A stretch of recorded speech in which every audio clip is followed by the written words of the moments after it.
if you are into direct selling, I'm sure the word unified products and general trading rings a bell. Kilalang kilala kasi maraming buhay ang nabago dahil nabigyan sila ng magandang opportunity to break out from their comfort zone. Kabayan Rico ng Tatak Pinoy, loud and proud, at kasama natin.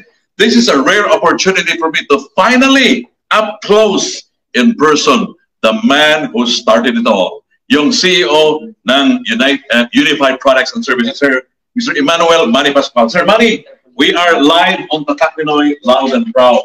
Pati ko na natin yung mga members natin na kasama natin ngayon. Sir Manny, kilala yung name ng kumpanya at saka you as a person who started the business. No? Paano mo ba naumpisahan itong Unified Products and Services, Sir Manny? Actually, start lang siya na, siyempre meron tayo, lahat naman tayo may kanya-kanya purpose in life. Diba? Una, siyempre isipin yung family. Diba? So doon ako nagsimula. Sabi ko, siyempre kailangan ko kumita, diba? Hindi naman pwede. Hindi ako kikita. Wala naman akong work noon, nag-resign na ako. Sabi ko, ano kayang business yung pwede kong masimulan para masustain ko yung pangangailangan ng family ko. Then, nagsimula lang ako dito muna as actually retailer ng so that means that you started as an employee as well in the Philippines? Yeah. So, naging empleyado ka pala. Akala ko bossing na agad eh. Hindi. Nag-start ako as employee.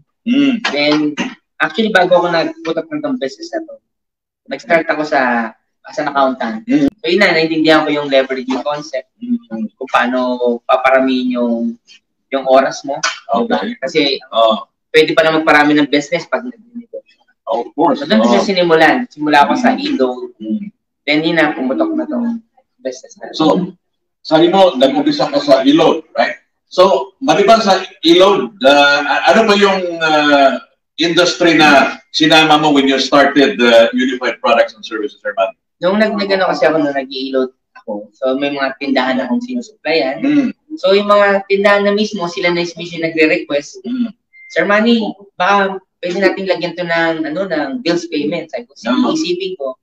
Tapos yung iba naman sabi, baka meron tayo dyan, ticketing. Sabi ko, sige, isipin ko. Actually, halos lahat ng services ng Unified, by request lang ng mga mga client ko.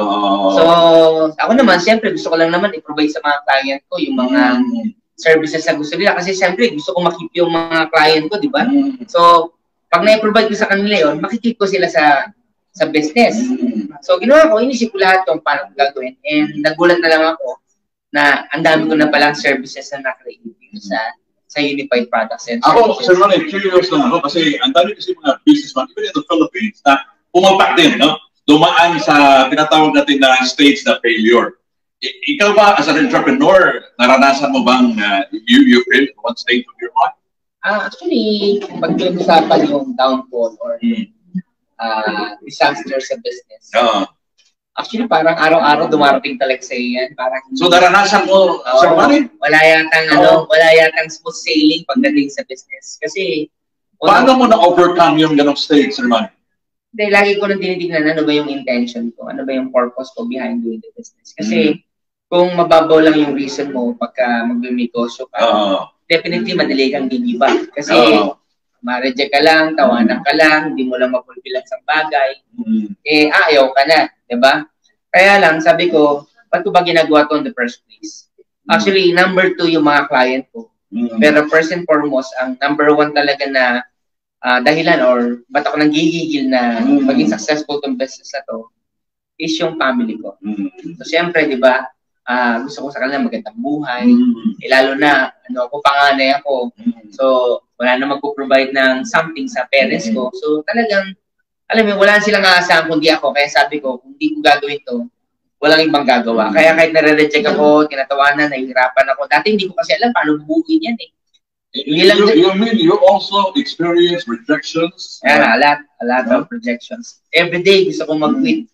Every day gusto ko mag-stop. Bakit? Hindi lang kasi problema yung produkto, problema ko yung pera eh. Paano ko bubuhay kasi ang laking kapital ng kailangan. Ang dami kong iniisip. System, supplier, partner, sino ba yung Manny Pascual na yan? Lagi nilang tanong kasi, Sino ba yung Manny Pascual na yan para pagkatiwalaan tayo ng malalaking brand?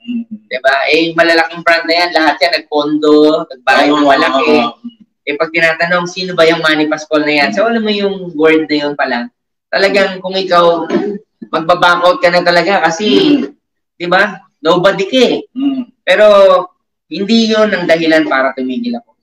Sabi nga, hindi ako kayang pigilan ng discouragement or ng frustrations kasi mas matindi yung pangangailangan yung ko. Deep why mo. Diba? Yung deepest why ko mas malalim kung bakit dapat tumuloy. Na, ang dami eh. Habang pumapanik ka, kala na kasi ng iba, yung simula, yun ay worse. Hindi. Habang pumapanik ka, pa-worse ng pa-worse ng pa-worse yung dadaanan mong struggle. Ano yung nag-motivate sa'yo, Sir Manny, na hindi mag-give up, no? Instead of giving up, you continue, you persevere, nandun yung persistence, no? Ano yung motivation mo, greatest motivation mo? Eh, siyempre, again, yung family ko talaga. Then next thing na, kaya lalong lumalim, yung mga naniwala sa akin ng mga tindahan. Na, siyempre, nangako na ako, di ba? Isa sa mga ugali ko kasi, pag may sinabi na ako, sinabi ko na. Pag may pinangako na ako, pinangako na. Kaya sabi ko sa mga tao ko, huwag yung tatayaan yung pera ko. Kasi yung pera ko, mauubos yun. Pero yung sasabihin ko na gagawin ko para sa inyo, yan ang tayaan nyo. Kasi hindi ako mawawala rito na hindi ko yung gagawin para sa inyo. At yung word na yun, yun yung nagpatibay sa business ko. Yun yung mga nagbigay ng inspirasyon sa mas maraming tao na palaguin-lalo yung negosyo na. I'm sure you will agree with me, Sir Manny, na meron tayong mga kaibigan in the MLM industry. Kumita lang, nagtayo ng sariling negosyo, no? Just to prove that they got what it takes also to establish their own business. Marami tayong nakikilala na pumalpak, no? What separates Manny Pascual from the rest? Bakit na nagawa mo na tumayo? Anong meron ng isang Manny Pascual? Anong mga traits na meron ka, Sir Manny? Lahat naman pwedeng mangarap. Okay. Lahat. Wala naman, kumbaga hindi naman natin sila pwedeng sisihin kung nagsimula man sila. Kung sino man sa inyo ang gusto magsimula ng business or any business, kahit networking, sasabihin ko sa'yo, pwede mong gawin yan. Pero at the end of the day kasi laging nagkakatalo sa puso ng tao. Ang sa akin lang, basta simulan mo lang legal, moral, ethical.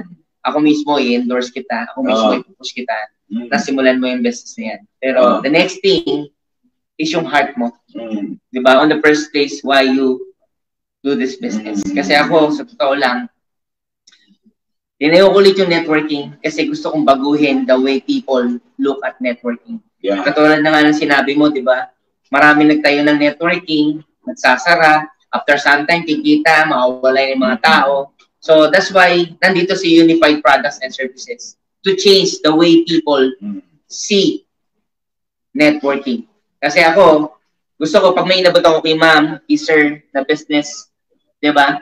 Gusto ko kahit hindi na kami magkita ulit, kahit hindi niya na ako makausap, di ba? Pero yung iabot ko sa kanyang business, magagamit niya like that.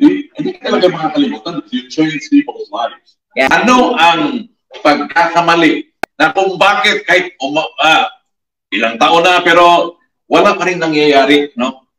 Ano ang common mistakes? Kasi minsan sa management. Okay. How you run the company. Okay. Kasi setting up a company is one thing. The next thing is how you run the Okay. company. So, siguro blessing na lang din kasi accountant ako.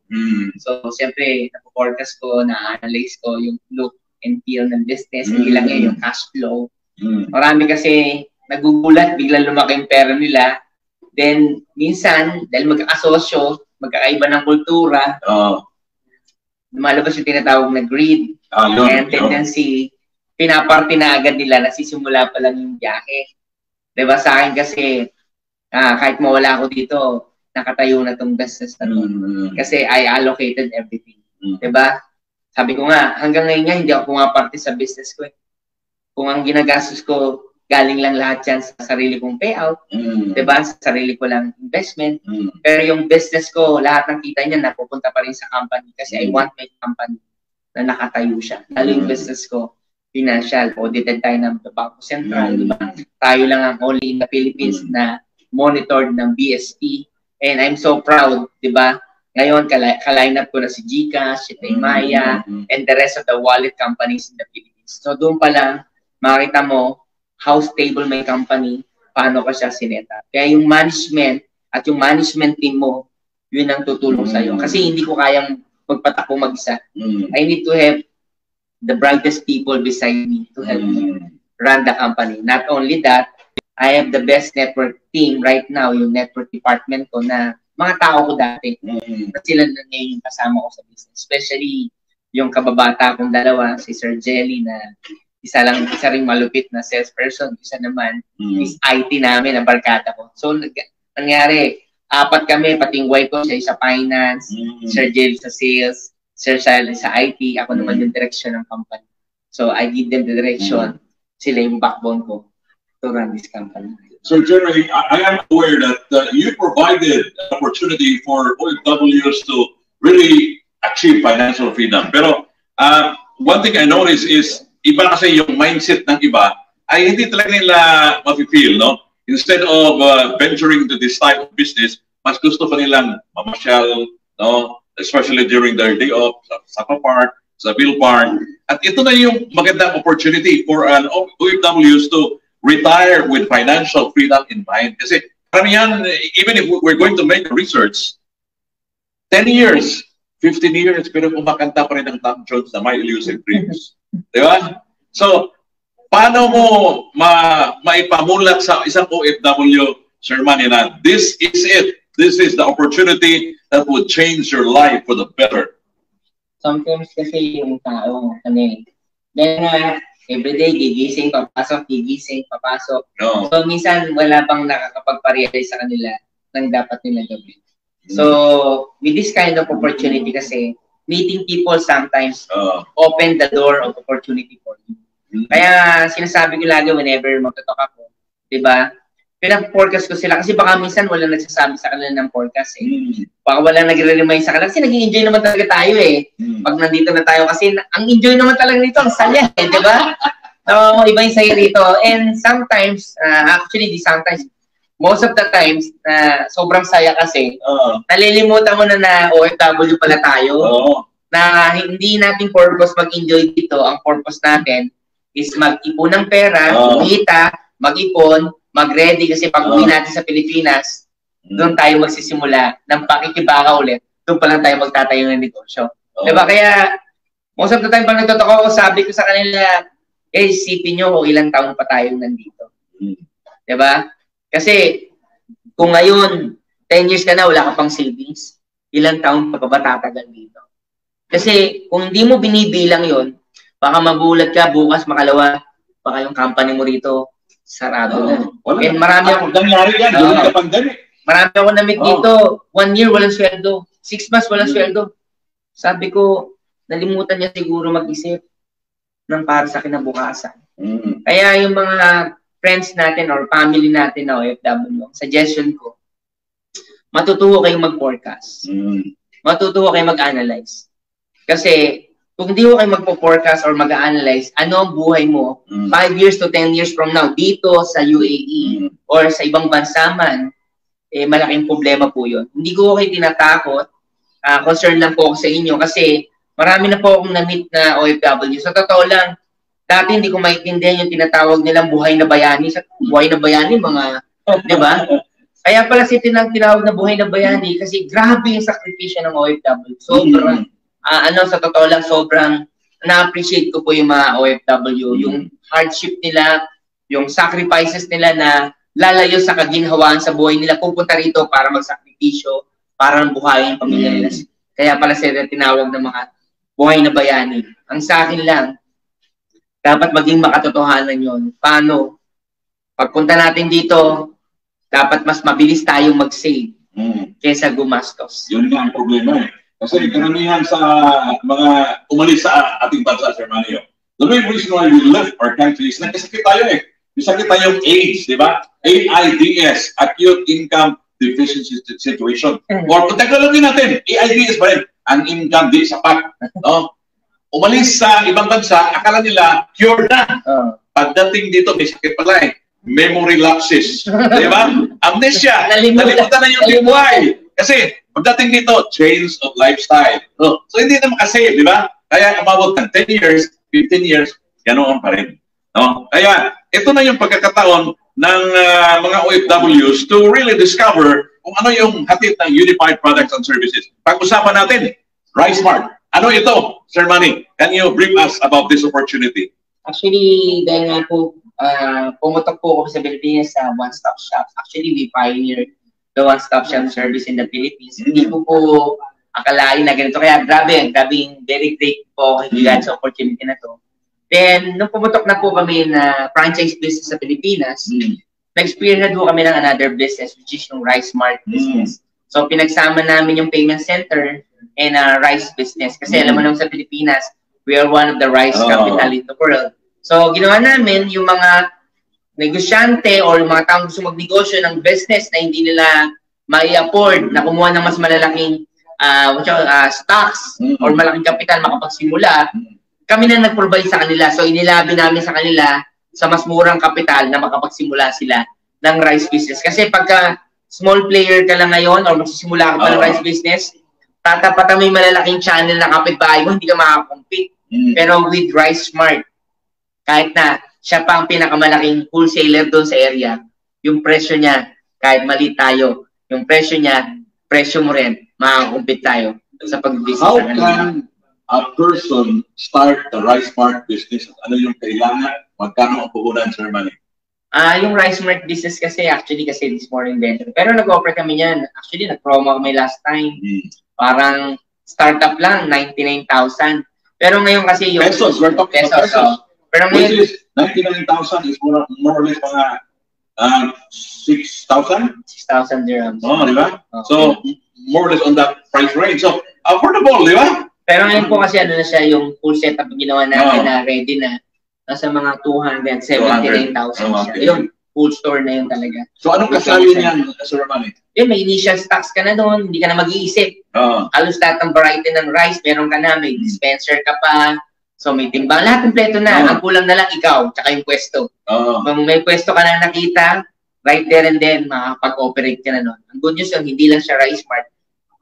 Nilibre namin sa RiceSmart yung payment center na. Duble. So, imbis na magbabayad ka ng 599, pag rice business kinuha mo, o nakalibre ka na agad na mas malaki sa amin. How do you see Unified Products and Services 5 years from now? Actually, ang goal ko talaga kasi 5 years from now. Actually, kung mapapansin nyo yung app namin ngayon, may pre-download na. Gusto ko, actually 5 years to 10 years from now, gusto ko, every family, every Filipino home, may Unified Products and Services. Ito, tandaan nyo, walang pinakamurang services na mag-o-offer sa inyo ng katulad ng i-offer ko. Di ba? Kahit nandiyan si GCash, Paymaya, kung sino mang player yan. Yung sira-ulong katulad ko lang po ang magbibigay ng murang serbisyo sa inyo. Bakit po? Kasi dahil sa inyo, yumaman ako. Dahil sa inyo, nakilala yung business ko. Kaya yung mga Pilipino na sumuport sa akin, lalo ng mga dealers ko at members ko. Pero huwag ka matime. Mag-share na lang kayo ng link. Nagsa-sign up na lang ng libre. Ang bawat pamilya ng Unified, ikaw, lahat kayo, kahati ko kayo sa income ng business ko. Kasi ngayon, isa ako sa mga wallet player. I'm not bigger than GCash right now in Paymaya. Pero tandaan nyo, walang malaki na nakakapuwing.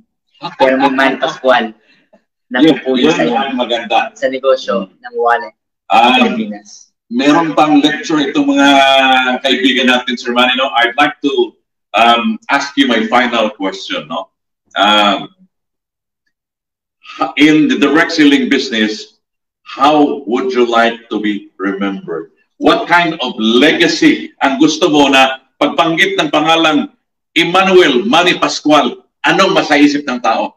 Actually, wag na po yung Manny Pascual. Yung Unified. Unified, okay. How would you like the company to be remembered? Gusto ko po later on, pag nasa lubong nila, uy, Unified ka? Kailan ka pa?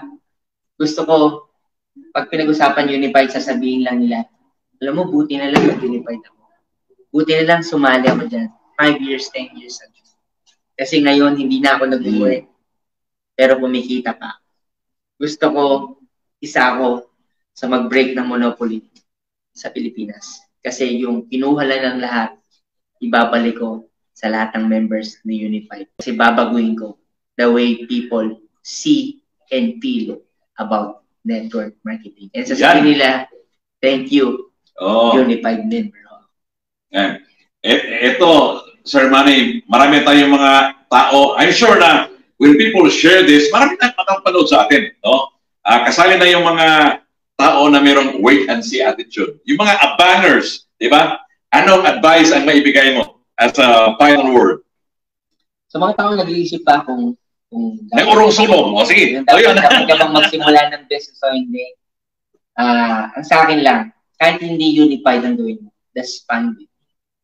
But my suggestion to those people na gustong paghandaan ng kinabukasan, nakakabang magnegosyo, nakaka-nervous magsimula, pero tandaan mo, kailan ka pa magsisimula kung hindi mo lalakasan ang loob mo ngayon. Kasi bukas makalawa, baka hindi mo alam, baka hindi ka nagising. Ano sabi? Habang gising ka, kinakabahan ka man o ninenervous ka, ang tamang pagsimula sa negosyo ay ngayon. Ang good news yan, nandito ka sa UAE. Anong sabi ng Sheikh dito? I want to experience, di ba? I want my people to experience the best in life. Health, education, everything. Imagine mo, yung Sheikh dito, yun yung sinasabi, lalo ka na. Kung gusto mong simulang baguhin ang buhay mo, today is the best day for you to start to change your life. Kaba? You heard it from the man. Nervyos? Hindi ka pa nagne-negosyo, kinakabahan ka na.